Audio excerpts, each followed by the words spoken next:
good in my brother, say my mind, and you don't die give as you receive, and your release is Satan. This teaching is the cloud of guilt, the number 189 in the series Christ's Forgiveness, How to Manifest Immortality Season 2, the cloud of guilt. Guilt remains the only thing that hides the Father, for guilt is the attack upon his Son. The guilty always condemn, and having done so, they will still condemn, linking the future to the past as is the ego's laws. The guilty always condemn, and having done so, they will still condemn, linking the future to the past as is the ego's law. Fidelity to this law lets no light in, for it demands fidelity to darkness and forbids awakening.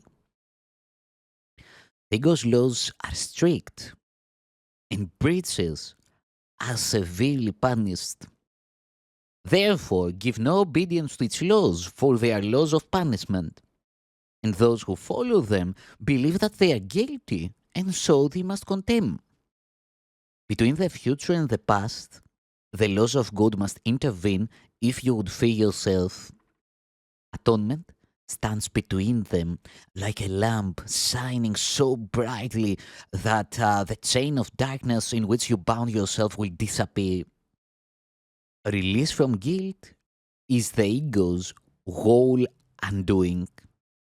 Make no one fearful, for his guilt is yours, and by obeying the ego's harsh commandments, you bring its condemnation on yourself, and you will not escape the punishment it offers to those who obey it.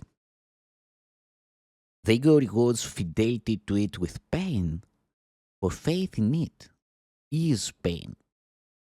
And faith can be rewarded only in terms of the belief in which the faith was placed. Faith makes the power of belief, and where it is invested determines its reward. For faith is always given what is treasured, and what is treasured is returned to you. The world can give you only what you gave it, for being nothing but your own projection, it has no meaning apart from what you found in it and placed your faith in. Be faithful unto darkness, and you will not see, because your faith will be rewarded as you gave it. You will accept your treasure, and if you place your faith in the past, the future will be like it. Whatever you hold dear, you think is yours. The power of your valuing it, the power of your valuing will make it so. Atonement brings a revaluation, a re-evaluation of everything you chase, for it is the means by which the Holy Spirit can separate the false and the true, which you have accepted into your mind without distinction.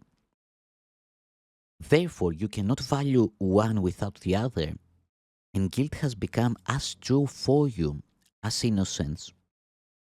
You do not believe the Son of God is guiltless because you see the past and see him not.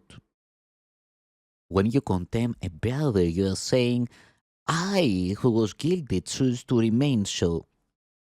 You have denied his freedom, and by so doing, you have denied the witness unto yours.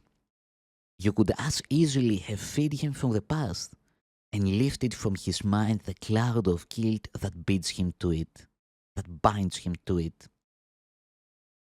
And in his freedom would have been your own. Lay not his guilt upon him, for his guilt lies in his secret thought that he has done this unto you.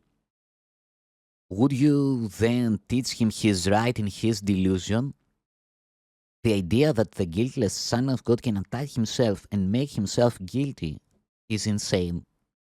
In any form, in anyone, believe this not. For sin and condemnation are the same, and the belief in one is faith in the other, calling for punishment instead of love. Nothing can justify insanity, and to call for punishment upon yourself must be insane. See no one then as guilty, and you will affirm the truth of guiltlessness unto yourself.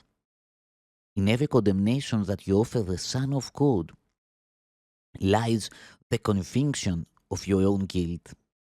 If you would have the Holy Spirit make you free of it, accept His offer of atonement for all your brothers, for so you learn that it is true for you. Remember always that it is impossible to condemn the Son of God in part.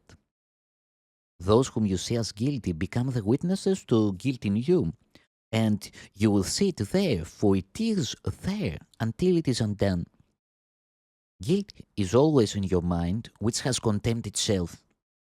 Reject it not, for while you do, it cannot be undone. With everyone whom you release from guilt, great is the joy in heaven, where the witnesses to your fatherhood rejoice. Guilt makes you blind, for while you see one spot of guilt within you, you will not see the light, and by projecting it, the world seems dark and shrouded in your guilt.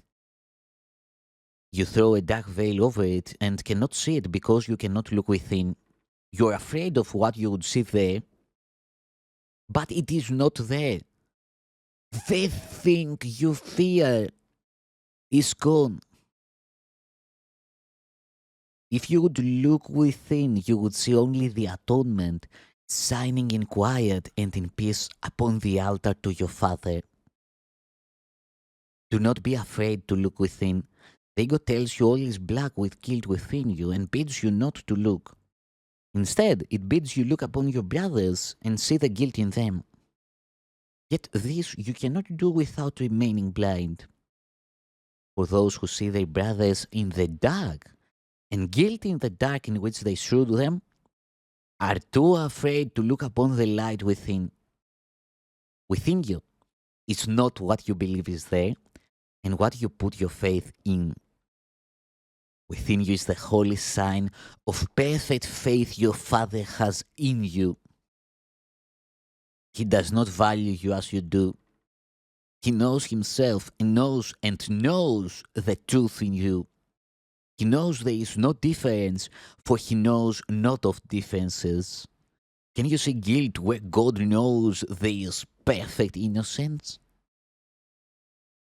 You can deny his knowledge, but you cannot change it.